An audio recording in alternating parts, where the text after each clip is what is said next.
بسم الله الرحمن الرحيم الحمد لله رب العالمين وصلى الله وسلم وبارك على عبده ورسوله نبينا محمد وعلى آله وصحبه أجمعين. Dear brothers and sisters in Islam, Assalamu alaikum wa rahmatullahi wa barakatuh. Before we take your phone calls, I have a couple of emails. One of them is from Muhammad, and Brother Muhammad asks about two hadiths, whether they're authentic or not. And he says that the first one says, if anyone recites durood upon me 200 times in a Friday, 200 years of his sins will be forgiven. And the second hadith, whoever recites durood upon me 100 times during the night of the Friday on Friday, Allah Almighty will fulfill 100 of his needs, 70 needs of the hereafter, and 30 needs on worldly things. These hadiths are fabricated. They are not authentic, and you must not believe in such things. There isn't any hadith where the Prophet ﷺ tells us to offer the salutation, and they call it as durood. And this is not an Arabic word, and it is not related to Islam. They say durood al-sharif. It is known as a salat ala nabi alayhi salatu wasalam. And there isn't any authentic hadith specifying the numbers that you should offer salutation to the Prophet alayhi salatu wasalam, except the hadith that says that whoever offers salutation 10 times on me in the morning and in the evening, he will gain my intercession on the Day of Judgment. And Shaykh al-Albani, may Allah have mercy on his soul, graded this hadith at the beginning to be authentic, and then said that this hadith is not authentic after further examination, and he rendered it as to be weak. However, we know that it is highly recommended to offer as many salutation to the Prophet ﷺ during the night of Friday, which is what we call today Thursday night, and during the day of Friday, because the favors and the qualities of the day of Friday begins when the sun sets on Thursday. So now in Saudi Arabia it is 9 o'clock p.m., 21 hours. Tonight is the night of Saturday, because Friday ends when the sun sets, and Friday begins when the sun sets of Thursday. So last night was Friday night, this night is Saturday night, because this is the night of tomorrow, and the night precedes the day. So these hadiths are fabricated, and the Prophet encouraged us ﷺ to offer as much as possible of salutation on the day and on the night of Friday, without any limited number. So if you do it 1,000 times, that's good. If you do it 10,000 times, that's even better. But you cannot specify a particular number and say that this is what we should do, as in another fabricated hadith that only people who are not properly founded in Islam believe in.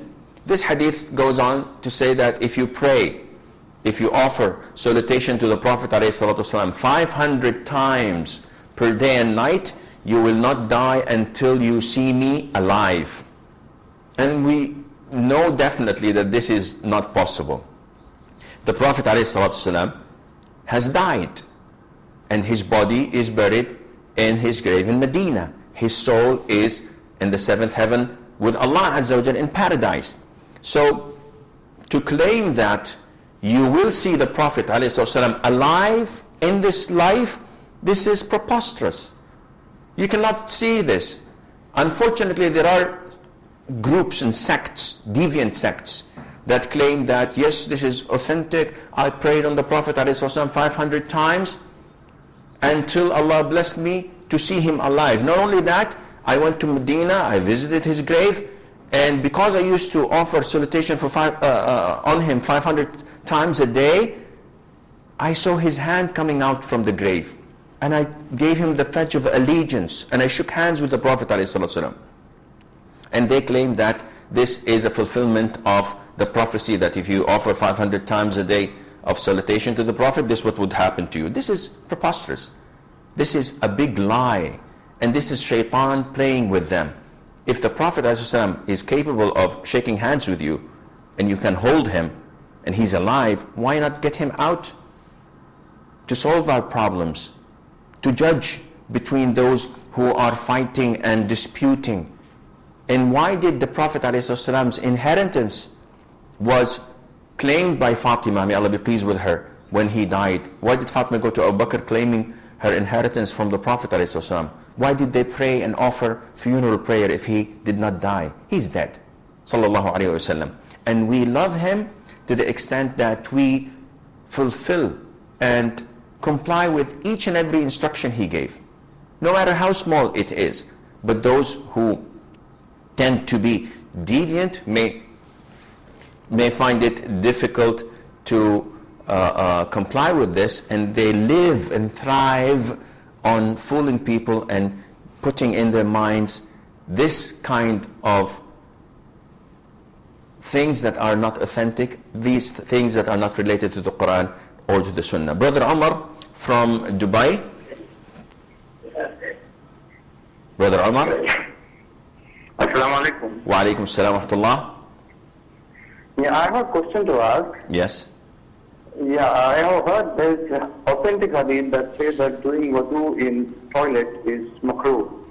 But in modern days, almost everywhere you see the toilet is part of the bathroom, and we do wudu in bathroom. So what's your verdict on it? Okay. Any more questions? No, thank you. Hayyak Allah. Brother Omar from Dubai is asking that he heard a hadith stating that performing wudu in the toilet is prohibited, and there is not such a hadith. There isn't any such a hadith at all, and it is not prohibited at all. So you can perform wudu in a toilet, you can perform wudu in your bath while having a shower, you can perform wudu wherever you want, because whether you're wearing your clothes or not, this is irrelevant. Your wudu is accepted. Zainab from Nigeria. Yes. Yes, what can I do? Wa alaikum assalam wa rahmatullah. I asked my question. I wanted to find out if it's very necessary for women to slaughter during Eid, even if you have a husband that can slaughter for you. You want to find out if what? If women will use their own money to buy ram for slaughtering, or if it's permissible for just, if the husband can do it for you, is it okay? To use your money to buy what? To buy ram for slaughtering during Eid. Lamb during, udhiyah. You're asking about udhiyah. Pardon? Okay. Yes, I will answer your question, inshallah. Okay, Brother Abdurrahman from Nigeria. Well, I think we've lost Brother Abdurrahman. Okay, Sister Zainab from Nigeria is asking about the ruling on buying the sacrifice for Eid, which is known, the term of it Islamically is udhiyah. So what is the ruling on the woman paying the money to buy the udhiyah? First of all, we have to know that the sunnah is to slaughter one sheep, and that is on the 10th of the Hijjah, which is the Eid al-Adha, or they call it al-Eid al-Kabir. And this is the day that follows the day of Arafah. So each family, the person in charge of that family is recommended highly to slaughter one sheep on his behalf and on behalf of the whole family. So if a person is married to 4 wives and he has 4 houses, and he has in each house 20 children, for example, he's been working real hard, so he has like 80 of his offspring, all of those require only one sheep, and to be slaughtered by the father, that is the husband of these women. Now, if a woman wants to slaughter on her behalf as a form of getting closer to Allah Azza wa Jalla and as a sacrifice, this is up to her, and she's entitled and she's obliged to pay for that from her own money. Her husband is not obliged to do this, because imagine if each and every one of the family wanted to sacrifice and the husband has to keep on paying. Now let us look at the question from another angle, and that is, what about if the woman is volunteering and saying to her husband, listen, you don't have to pay for the sacrifice, I'd like to pay for it from my own money. Is this permissible? The answer is yes. It is like a gift.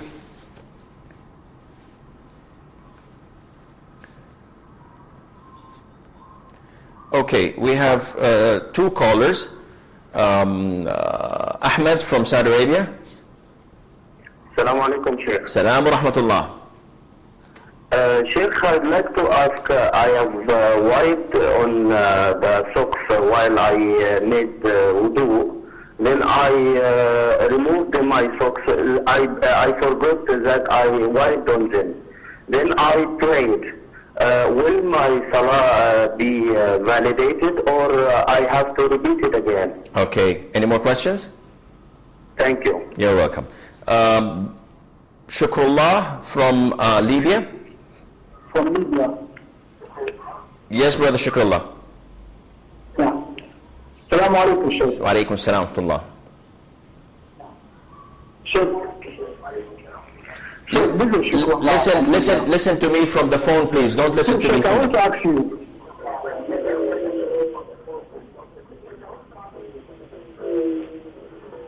Yeah, Sheikh, please, I want to ask you whether maybe I'm very, very surprised.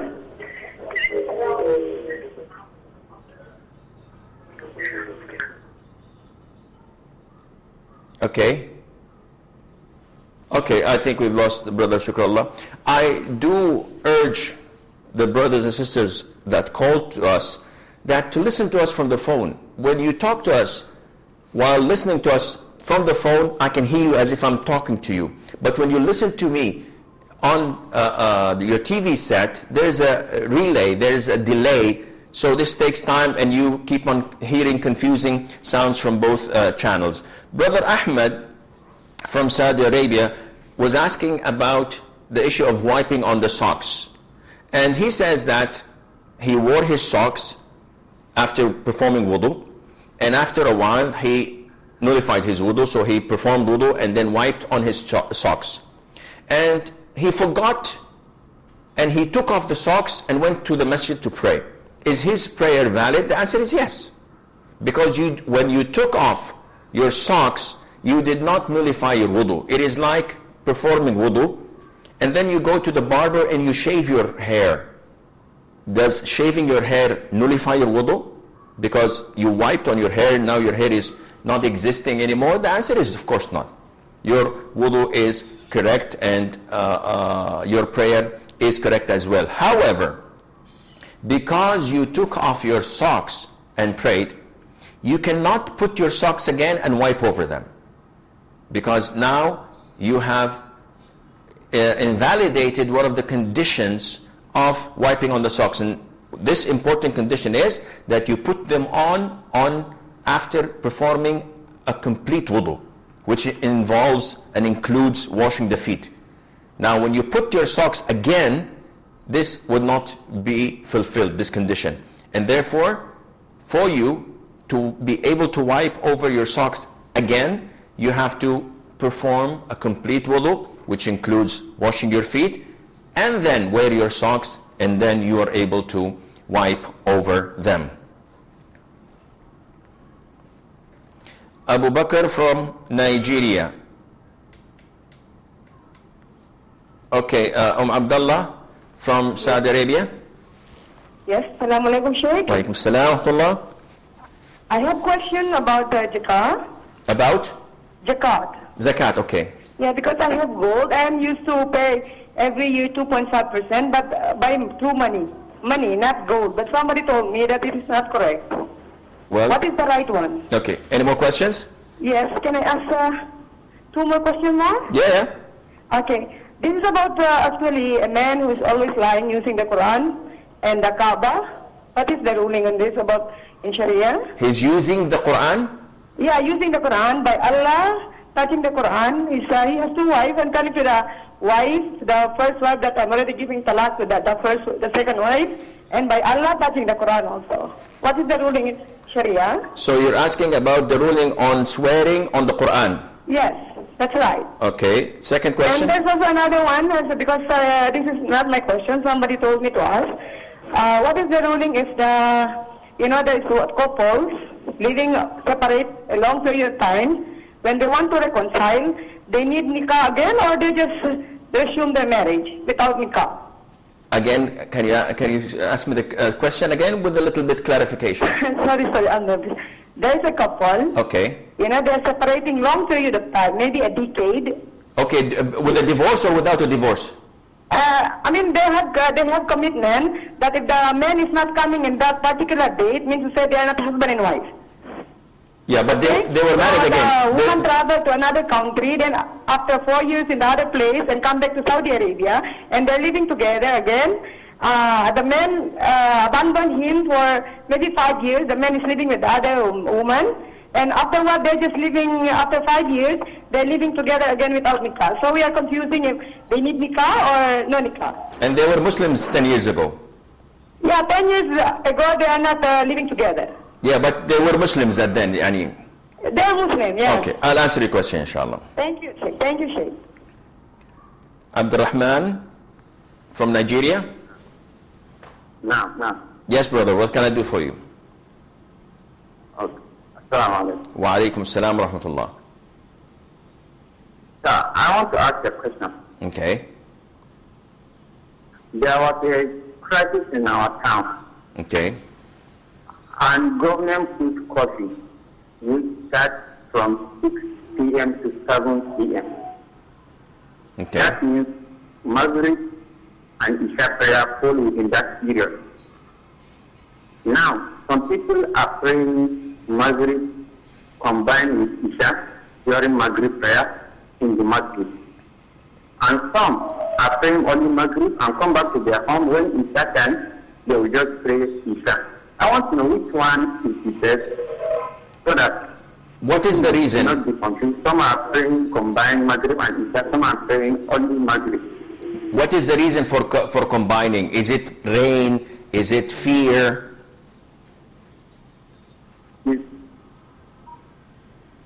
It's because of the courses, government put courses, that you will not go out within that period, 6 p.m. to 7 p.m. Okay. I will answer your question, inshallah. Okay. Abdullah had 3 questions. The first one regarding zakat. And she's saying that she's been paying 2.5 over the gold that she has in cash. And someone told her, no, this is wrong, you should pay it in gold. And whoever advised you of this is wrong. Paying it cash is completely normal and acceptable. No one comes and tells you if you have a necklace, you have to sell part of it or chop part of it and pay it as zakat. No one says this. So you evaluate the weight and you give 2.5% in cash for zakat. As for swearing on the Quran, she says that a husband probably was cheating, if I understood her question, or probably he was married to a previous wife and then divorced her, and then the wife discovered that he's reconciling with her, and she confronted him and he swore. So he wanted to emphasize his swearing by putting his hand on a Quran or touching the Kaaba, making the oath over there. All of this is not part of the Sunnah. This is part of the innovation. Swearing on the Quran is not permissible. It is part of innovations to put your hand on the Quran. It's a form of a humiliation to the Quran, to use it as such. Because this was not done by the Prophet ﷺ, nor by the companions, nor by those righteous predecessors who came after them. As for her third question, it is a complicated issue.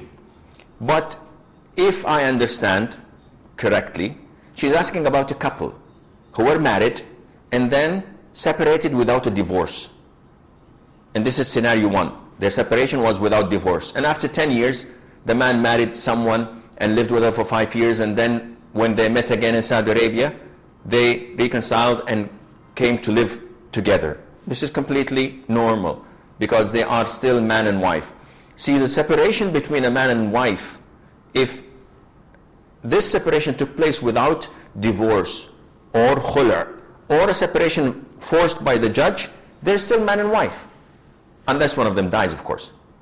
So even if a person does not see his wife for 40 years, and they did not divorce, and she did not file for khula, and after 40 years they can meet and, as they say, kiss and make up.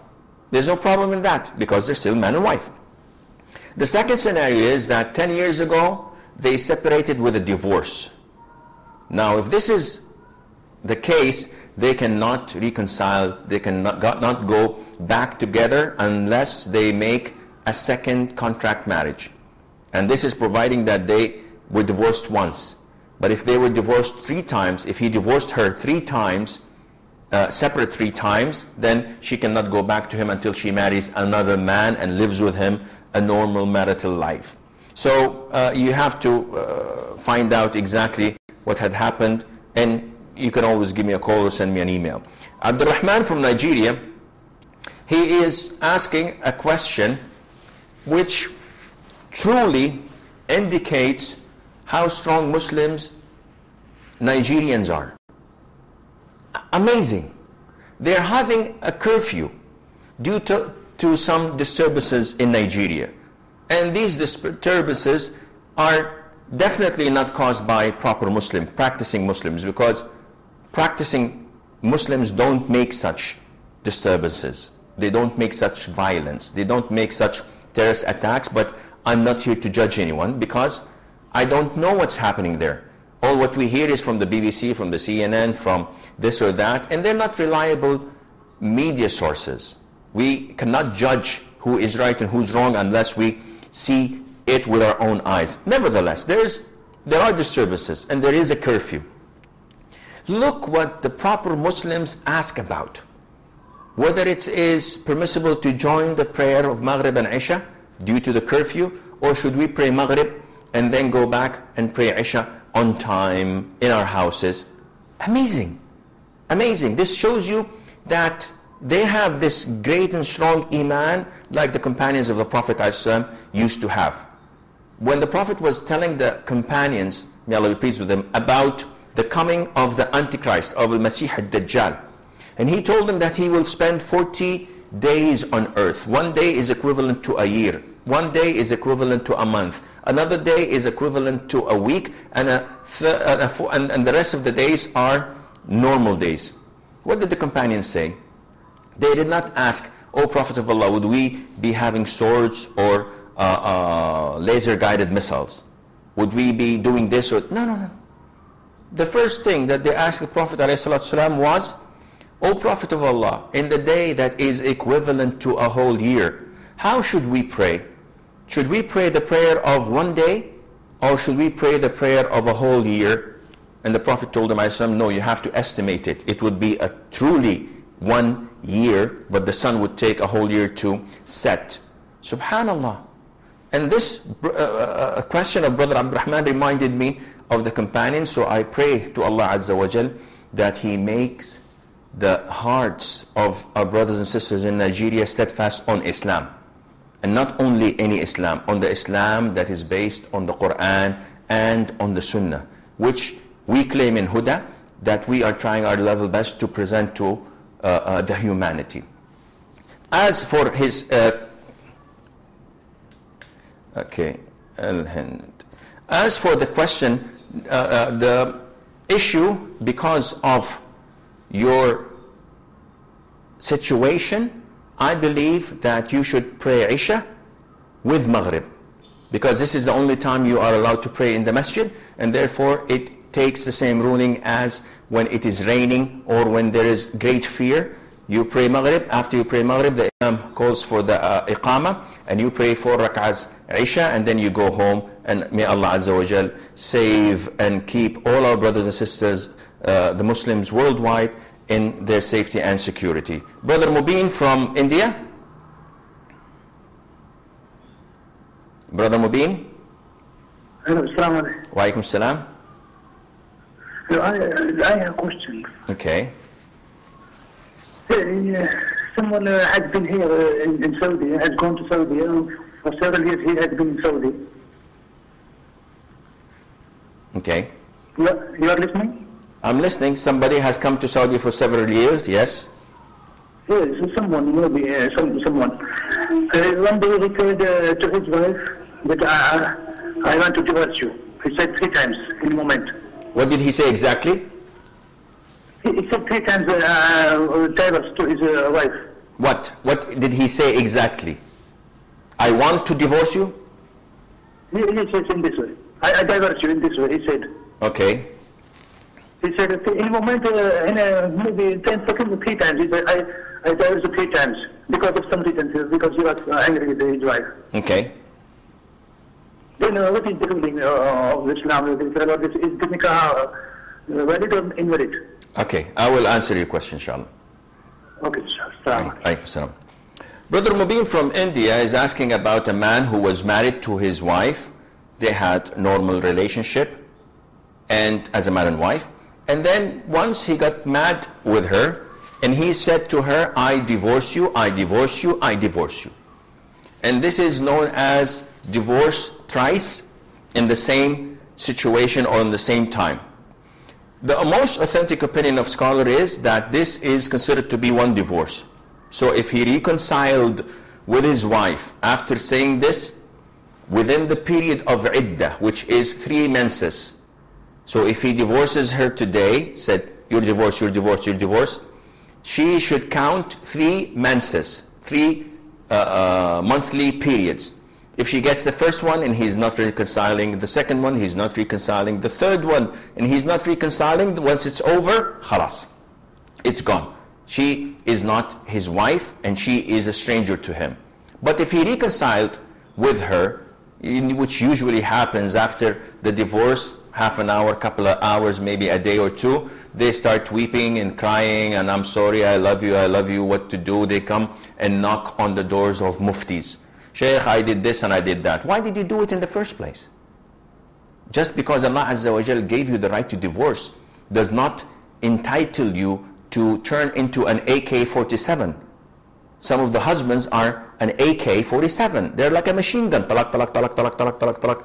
And I give you another magazine on the house, 30 shots. What is this? They think that because Allah gave them the right to divorce, that you should utilize this? No. Allah gave you the right to divorce because Allah Azza wa Jal created men to be more in control of their emotions. Not to be so foolish and giving talaq without following the sunnah, without learning the etiquettes of divorce. Therefore, the most authentic opinion is that this is considered to be one divorce, and if you reconciled, then one is down, 2 to go. However, this again is a fatwa, and a fatwa is a religious opinion, but it is not mandated upon people. It is totally different to the ruling of a judge. Therefore, you cannot use my fatwa to go against the court and the Islamic ruling in India, for example. So if the judge is following the Hanafi madhab and you took the case to him and he says, well, according to what we rule in India, according to our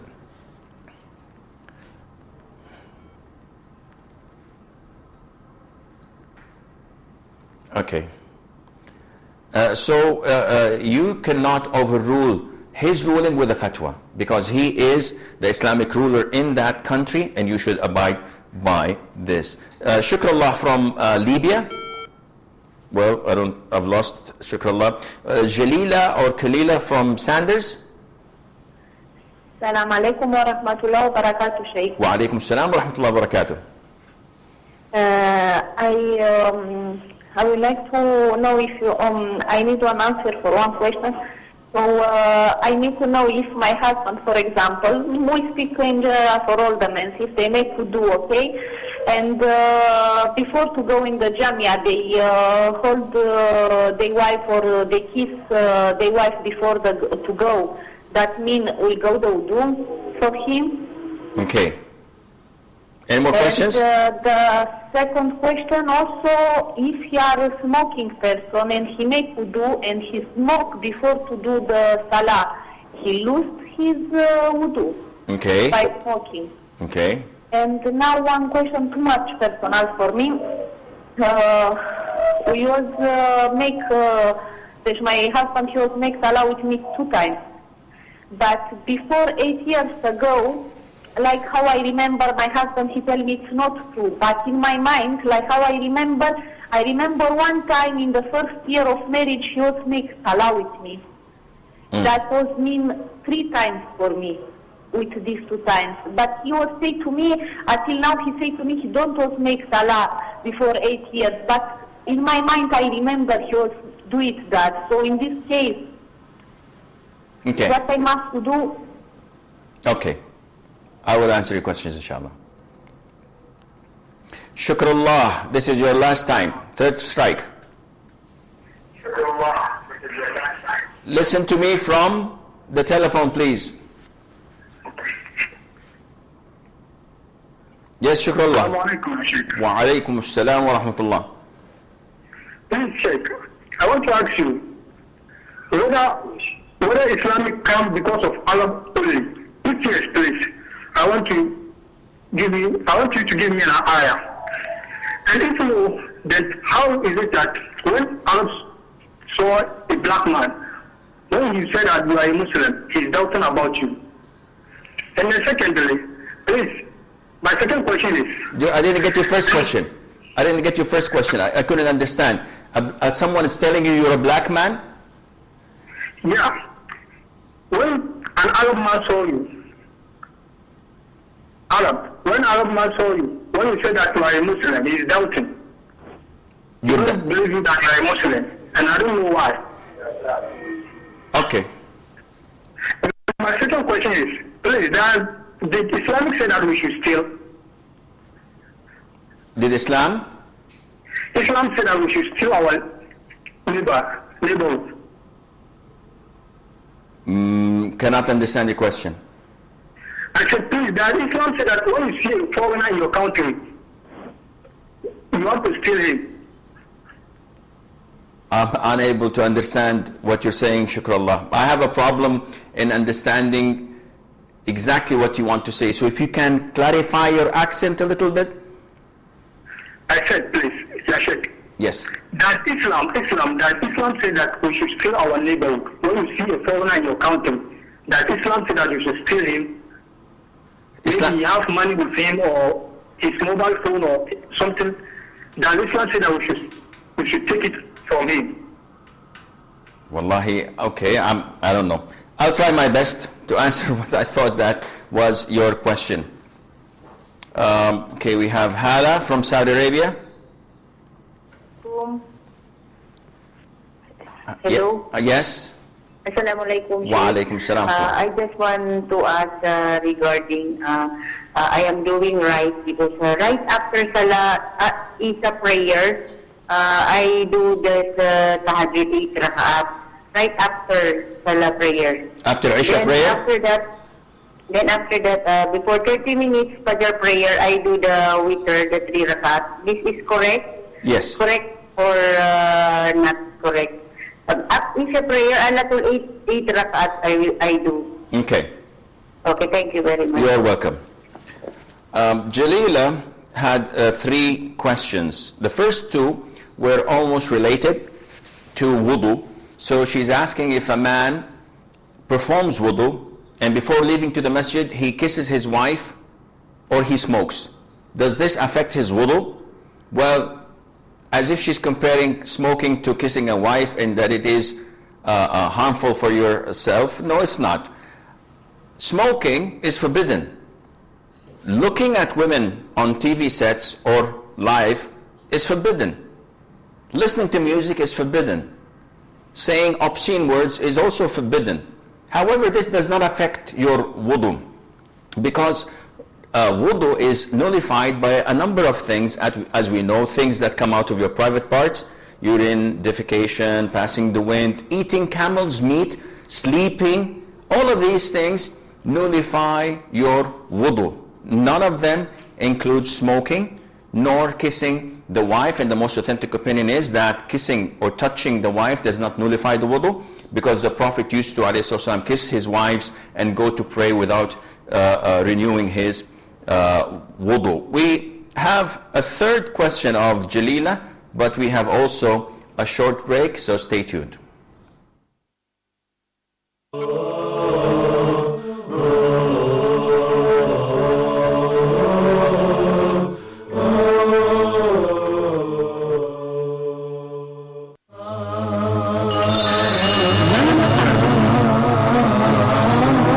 As everyone knows, today Arabic is considered as very important, very significant language. How can we produce the sound, the state of voicing, place of articulation, the manner of articulation? So in Arabic, the words which are written are pronounced. We will learn how to write and pronounce Arabic letters correctly in depth. Explanation via board and presentation with many other important factors. We have today more than 300 million people speak Arabic language. Not only in the Middle East, but you can find a lot of people speak Arabic language in Asia, Europe, North America, and in South America. What are you waiting for? Grab your notebook and pencil and stay tuned for Learn Arabic at Huda TV.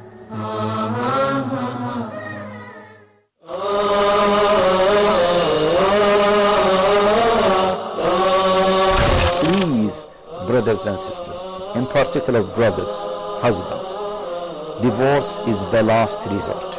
Even when I was given the topic, the art of divorce, I was thinking, why are we talking about a divorce? As they say in management, do you take serious decisions when you are angry? No one is taking a very serious decision in his life, maybe in his business, while you are angry. A divorce happening every 6 minutes. We are not talking about enjoying the divorce, but we are talking about certain steps to be followed in order to avoid divorce or minimize the possibility of divorce or minimize the consequences of divorce. Any divorce taking place have many ill effects. So we would like to minimize those ill effects.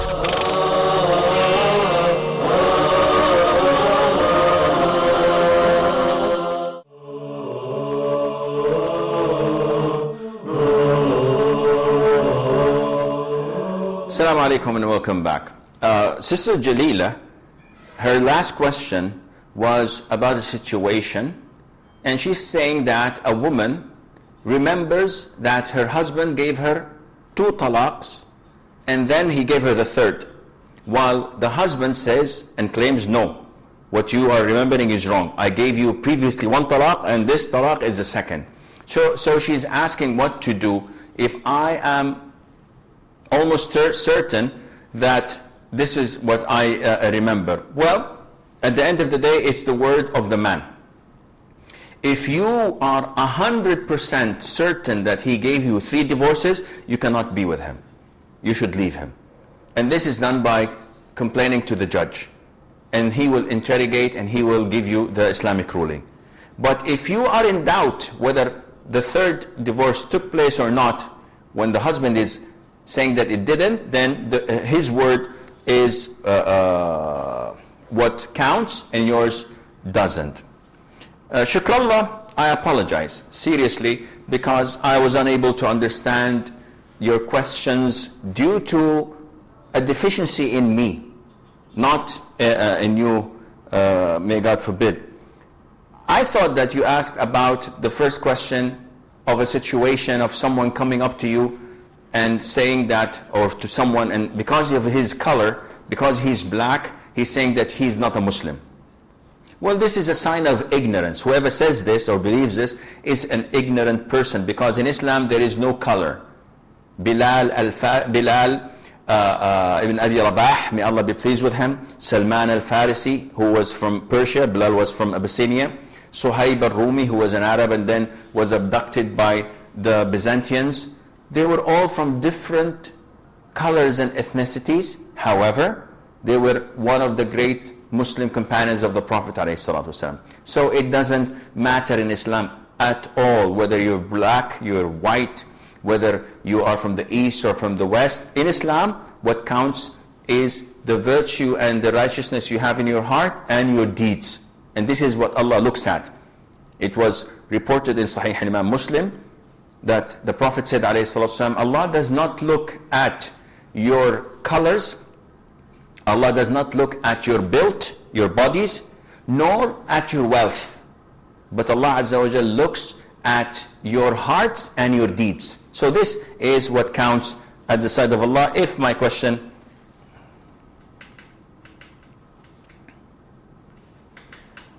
Okay.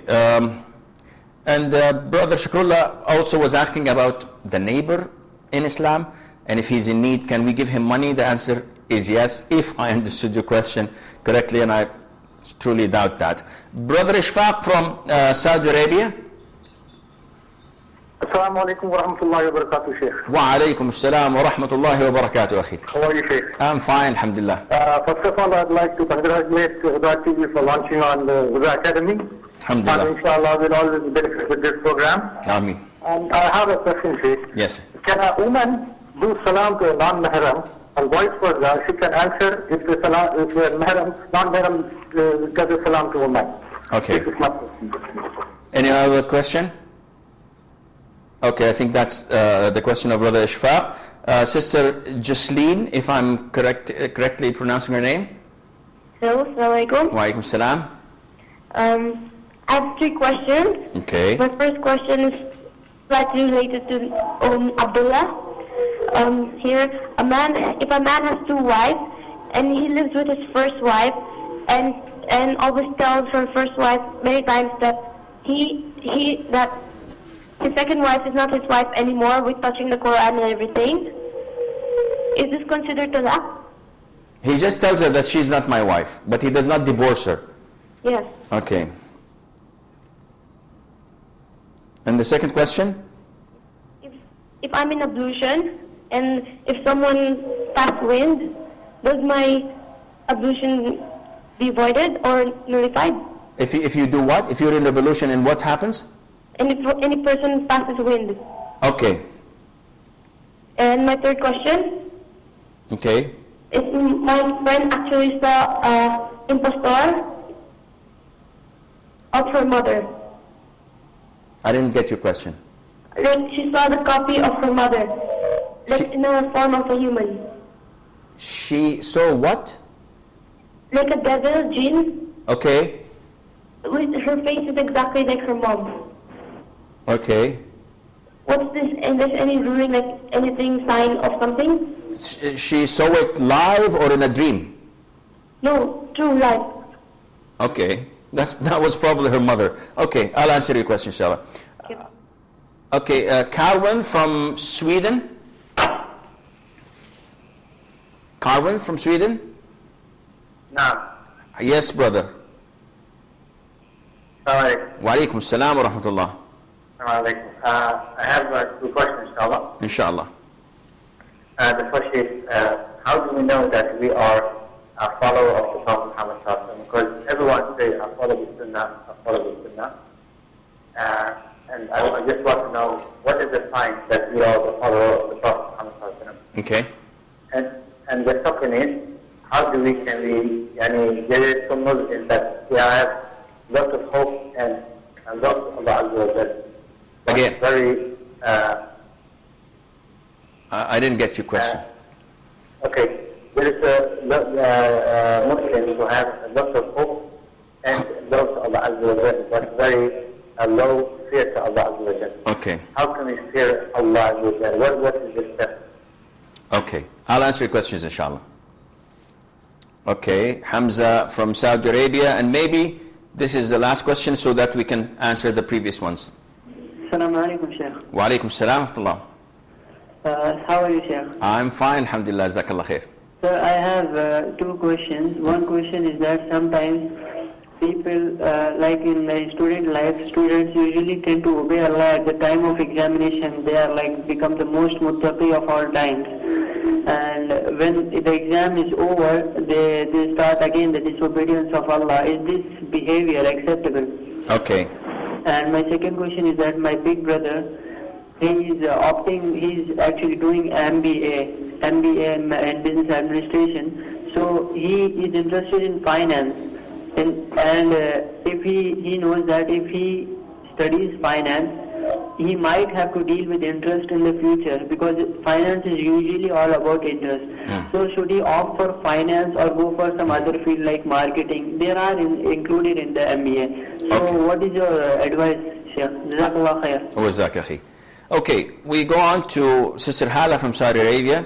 She prays eight rak'ahs before she goes to bed or after Isha immediately, and then she postpones the 3 rak'ahs 30 minutes before Fajr prayer. Is this okay? The answer is definitely it's okay.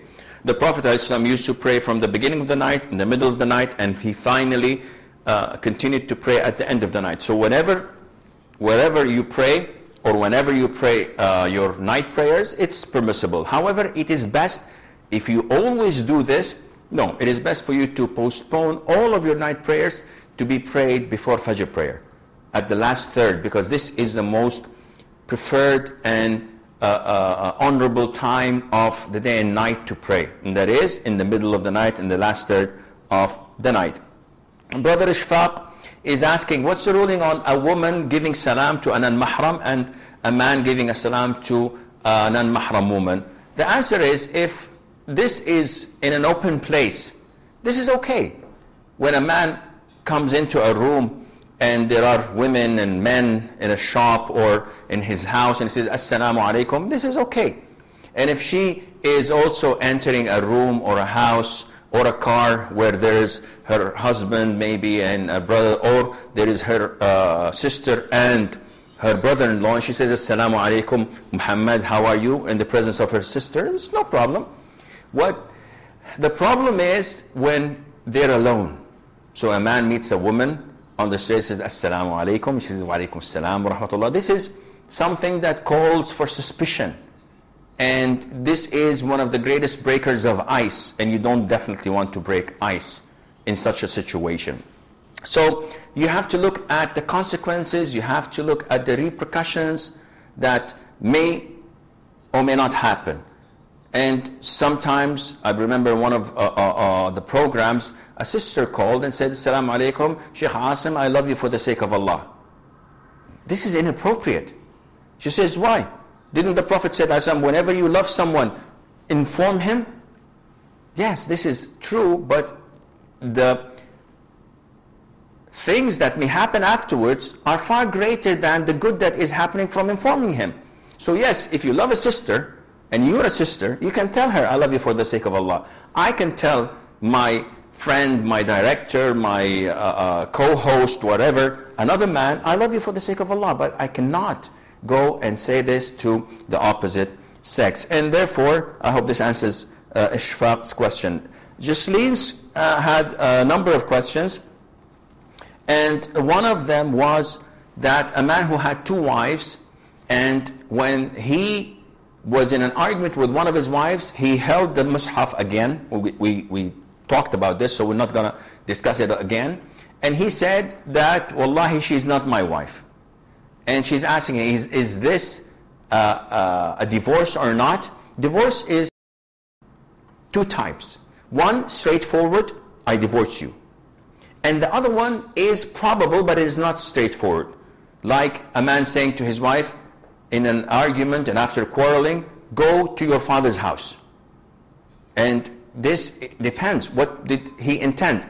So this is called talaq, that is metaphorical, bil-kinaya. It is not straightforward. And likewise, if I send an SMS to my wife, I know she's going to take the mobile, but hypothetical.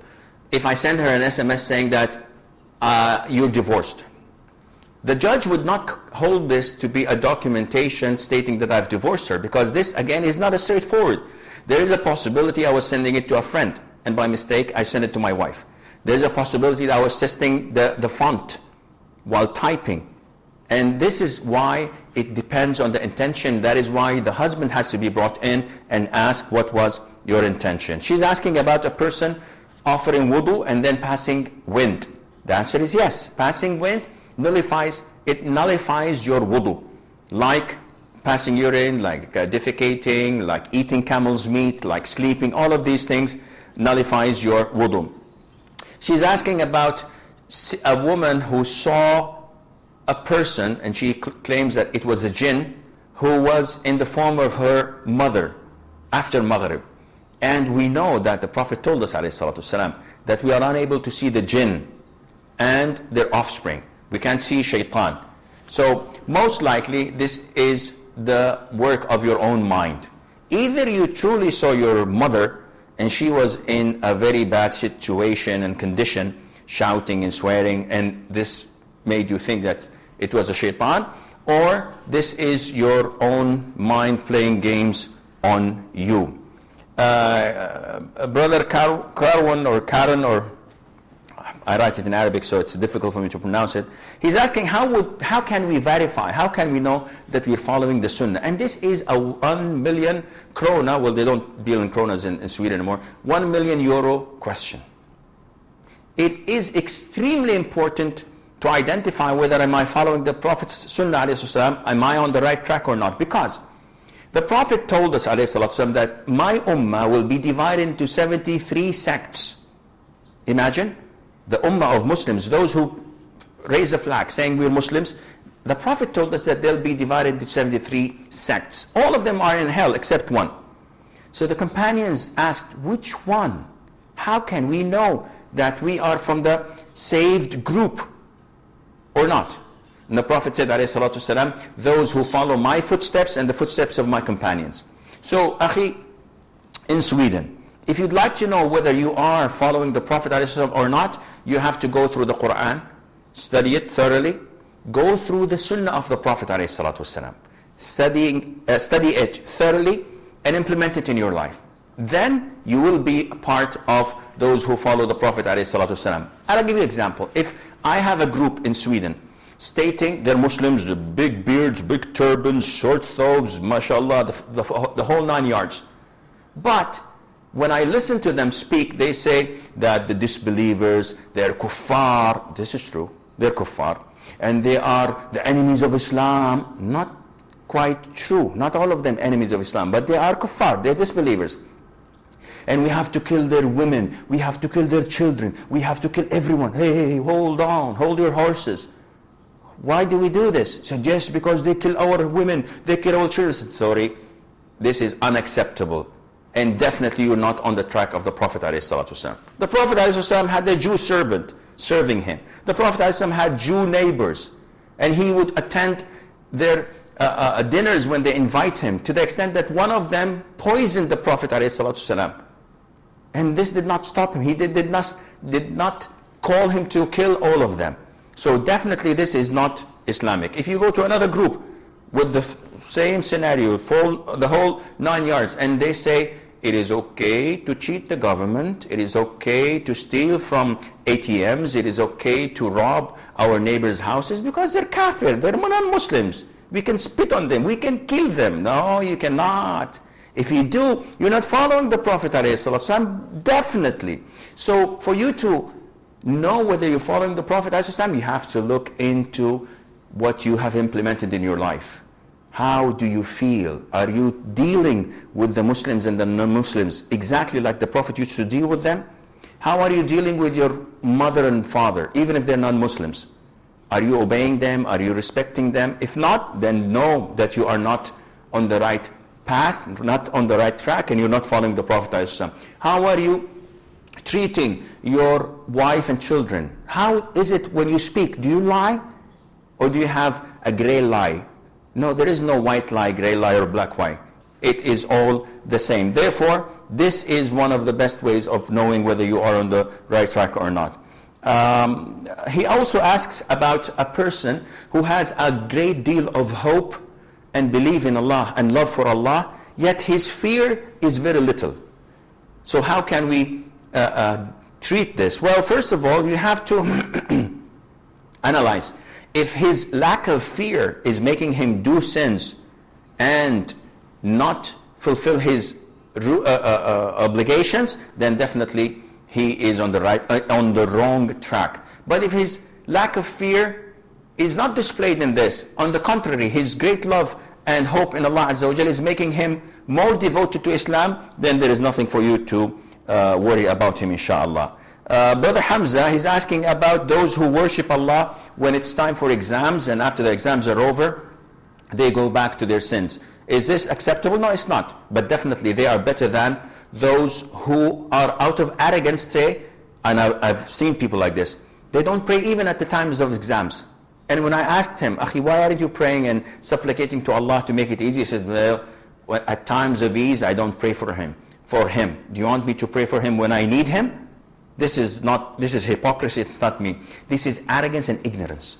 You cannot live without Allah Azza wa Jal, and you need Allah subhanahu wa ta'ala. Allah doesn't need you. So when you are in need, you have to go for Him and seek His help. However, you should maintain this throughout the whole year and not be like those who worship Allah only in Ramadan, as if Allah is the Lord of Ramadan and the rest of the year He is not there anymore. No, you should try your best to maintain this as much as possible. And final question is asking about his brother who's doing his MBA, and he is pretty much interested in finance. So should he continue to do this or not? My advice to him, do not continue in this field unless you know that there are 5 or 6 openings for Islamic financing. Because as your brother said, it is mainly the backbone of financial institutions to deal in riba. And riba is one of the major sins of Islam. The Prophet ﷺ cursed those who give riba and take riba, those who write it down, like you or any clerk, and the 2 witnesses who testify on such a transaction. Therefore, you can do your MBA in marketing, you can do your MBA in human resources, you can do your MBA in anything else, and but try to avoid finance unless you know or you live in an Islamic country and you know that you will find a job easily, and Allah Azza wa Jal knows best. This is all the time we have until we meet you next week. Fi amanillah. Wassalamu alaikum wa rahmatullahi wa barakatuh. Your mercy is what I beseech. Keep in my heart your remembrance, and in your deen allow me to advance. Help me in my quest, permit me to pass the ultimate